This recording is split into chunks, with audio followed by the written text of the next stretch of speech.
Hello दोस्तों, very good morning.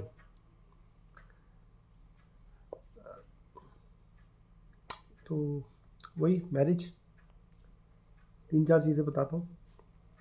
3-4 चीज़ें नहीं, शायद 10 भी हो सकती हैं। पॉइंट वाइज बताऊँगा और शॉर्ट वीडियो एकदम। शादी क्यों नहीं करनी है? शादी के बाद मेल सॉरी वाइफ और हस्बैंड की लड़ाई होगी, ठीक है। फिर उसके बाद में वो लड़ाई थोड़ी सी बढ़ेगी, कोई भी बात हो सकती है, कोई भी बात पे अंडरस्टैंडिंग है तो वो रुक जाएगी, आगे बढ़ जाएगा जीवन, कोई दिक्कत नहीं होगी। वो बढ़ेगी तो क्या क्या होगा, आपके पापा मम्मी तक पहुँचेगी, उसके पापा मम्मी तक पहुँचेगी। फिर औरत जो एक चीज़ यूज़ करती है उसको बोलते हैं, टेक्निक का नाम है आइसोलेशन टेक्निक। तो आइसोलेशन टेक्निक के अंदर क्या हो रहा है कि औरत आदमी के बारे में एक गलत इमेज सेट कर रही है, क्योंकि उसको अपने मायके जाना है, ठीक है। वो मायके कोई भी वजह हो सकती है, वो आप इमेजिन नहीं करते रहो क्यों जा रही है, इसलिए जा रही है, कोई भी वजह हो सकती है। क्या पता दूसरे यार का लेने जा रही है, 1 महीने 2 महीने 3 महीने 4 महीने ज़बरदस्ती कोई औरत लड़के रह रही है ना, तो उसकी एक झूठी कहानी बनानी पड़ेगी आपके बारे में।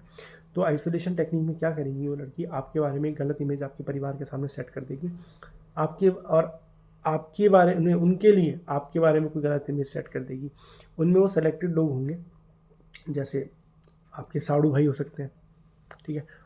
अब ऑब्वियसली बात है, अगर आप बोलोगे कि यार मेरे को तेरा फलाना जीजा अच्छा लगता है, मुझे उसकी बॉन्डिंग, मेरी तो उसी से बॉन्डिंग है, मेरे को और किससे नहीं बनानी है, तो और क्या करने वाली पता है, अरे वो बंदा तो आपके लिए ऐसे ऐसे बोलता है, बेकार आदमी है, बल्कि वो तो घटिया आदमी है, उससे बात करने की कोई ज़रूरत नहीं है। वो तो मेरी बहनों को मेरी बहन के साथ में गंदा व्यवहार करता है, ऐसा व्यवहार करता है, वैसा व्यवहार करता है, एक झूठा फेक इमेज सेट कर दी आपके दिमाग में।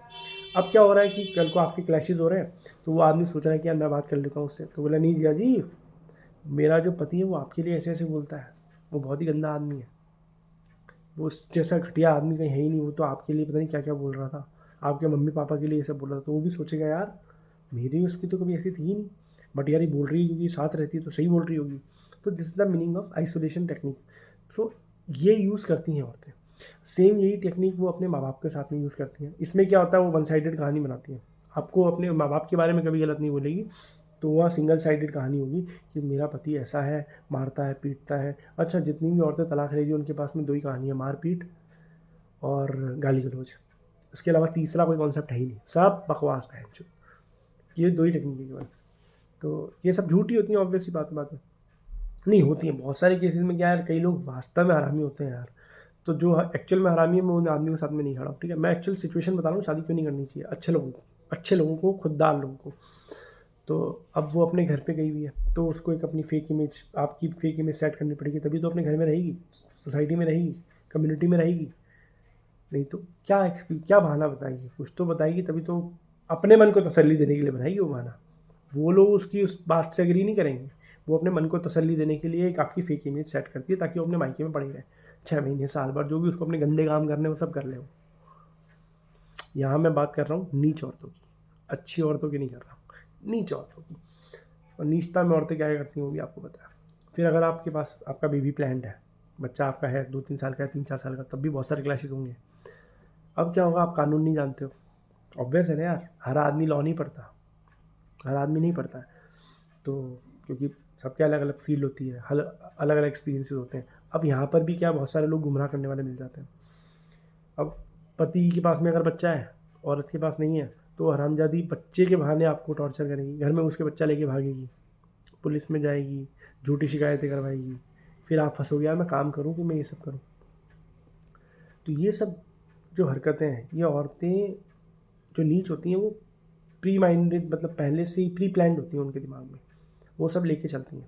तो एक तो ये आइसोलेशन टेक्निक से बच के रखना है कि जो भी आपका अच्छा साड़ू हो, जिससे आपकी बॉन्डिंग हो, उसके साथ में बॉन्डिंग बना के रखो शादी के बाद ना।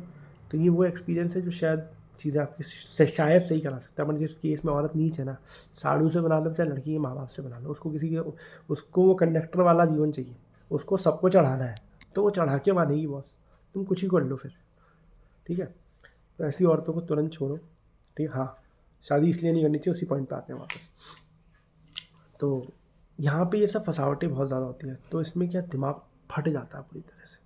बच्चा आपने रख लिया तो ये डर रहेगा कब आके घर में घुस के बच्चा लेके भाग जाए। और फिर उसके बाद में फिर अगर आप एक्शन लोगे तो फिर पुलिस वाले आपके अगेंस्ट में क्या कर लेंगे क्या नहीं करेंगे। तो यार ये सब चीज़ें ना दिमाग की पूरी बैंड बजा देती हैं। तो दीज आर द रीजंस। मत ही करो। अच्छा पार्टनर मिल रहा है उससे पहले से इन सब पॉइंट्स पे बात कर लो कि भैया कल को हम डाइवोर्स भी लेंगे, खुशी खुशी ले लेंगे, और बच्चा अगर होता है तो हम लोगों में इतनी बॉन्डिंग होनी चाहिए, तू किसी और के साथ में रह भी रही है या मैं किसी फिर मजबूरी में ऑब्वियस अलग तो होंगी, बच्चा भी है तब भी, तो हम किस तरह से बच्चे को अच्छा जीवन दे पाएंगे। वो आपसी म्यूचुअल अंडरस्टैंडिंग बहुत सॉलिड होनी चाहिए। अभी तक तुमने नहीं रखी, बट बच्चे के मामले में तुम्हें म्यूचुअली अंडरस्टैंडिंग बहुत स्ट्रांग रखनी पड़ेगी, मगर वो भी नहीं रख पाओगे। वो केसेस 1000 में से एक जगह हो सकता है, शायद 1000 में से एक जगह। उसका मैं आपको कारण बता देता हूँ, एक जगह क्यों, क्योंकि जब म्यूचुअल अंडरस्टैंडिंग है ही तो डाइवोर्स क्यों हो रहा है, वो नहीं है तभी तो डिवोर्स हो रहा है। तो चलो ठीक है, वो आपने ले लिया। अब आप क्या सोचोगे बीइंग अ फादर, मेरे बच्चे को वहाँ पे क्या अच्छा जीवन मिल रहा होगा, अच्छा खान पान मिल रहा होगा, अच्छी पढ़ाई, क्योंकि आप कहीं तो एडमिशन कराओगे तो आप सोचोगे नहीं यार एडमिशन तो मैं मेरे पास ही कराऊंगा, फिर वो नहीं मैं मेरे वहाँ पे कराऊंगी, वहाँ पे भी क्लैशेस होंगे, बहुत सारी चीज़ों में क्लैशेस होंगे। तो avoid these kind of fucking clashes. Use know your spouse form, that's it. अच्छा उसमें भी उसके बाद भी प्रॉब्लम हो सकती है, औरतें बड़ी झूठी होती है, बात से मुकर सकती हैं, तो पहले प्रॉपर लिखवा लो कि भैया, और वो प्रॉपर एक अग्रीमेंट बनाओ, उसके बाद में शादी करो, ठीक है। ठोकर खा के समझदार मत बनो, जिसने ठोकर खा ली है उसकी ठोकर को देख के समझदार बन जाओ। किसी का पैर टूट गया है ना किसी लड़ाई में, तो उसके पैर को देख के समझ जाओ कि भैया मेरा भी पैर टूट जाएगा, ये नहीं कि मैं भी लड़ूंगा और अपना पैर तोड़वाऊंगा। तो इसको बोलते हैं स्टूपिड अप्रोच, वो काम मत करो।